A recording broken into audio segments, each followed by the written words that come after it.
আসসালামু আলাইকুম, সবাই কেমন আছেন? আফরিন সোবার পেজ থেকে সবাইকে স্বাগতম। আমরা যেহেতু নতুন বাড়িতে থাকি, পুরান বাড়িতে আমার দেবরেরা থাকে।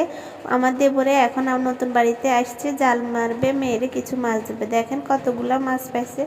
ওখান থেকে যে বড় মাছটা তেলাপিয়া, ওটা আমাদেরকে দিয়ে দিছে। দেওয়া মাত্রই আমি কাটতে বসে গেলাম। কাটা শেষে মাছটাকে ভালোভাবে পরিষ্কার করে ধুয়ে নিব লবণ পানি দিয়ে।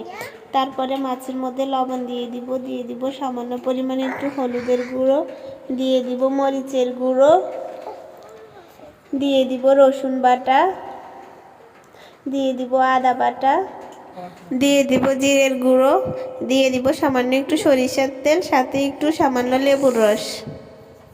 সবগুলো দিয়ে ভালোভাবে হাত দিয়ে মেখে নিব, যাতে করে মাছের পুরো গায়ে সবগুলো মশলা ভালোভাবে লেগে যায়। সেজন্য ভালোভাবে মশলাগুলো মাছের গায়ের মধ্যে মেখে দিব। মাখানো হয়ে গেলে কতক্ষণ রেস্টে রেখে দিব। রেস্টে রাখার পরে আধা ঘন্টা পরে এসে কড়াইতে তেল দিয়ে দিব। তেলগুলো একটু গরম হয়ে উঠলে তার মধ্যে মাছটা দিয়ে দিব।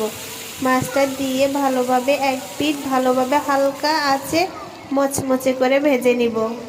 যখন এক পিঠ ভালোভাবে মুচমুচে হয়ে যাবে তখন মাছটাকে এভাবে উল্টিয়ে নিব, নিয়ে আরেক পিঠকেও ভালোভাবে মুচমুচে করে ভেজে নিব। যতক্ষণ পর্যন্ত মুচমুচে না হবে ততক্ষণ হালকা আছে এভাবে ভেজে নিব।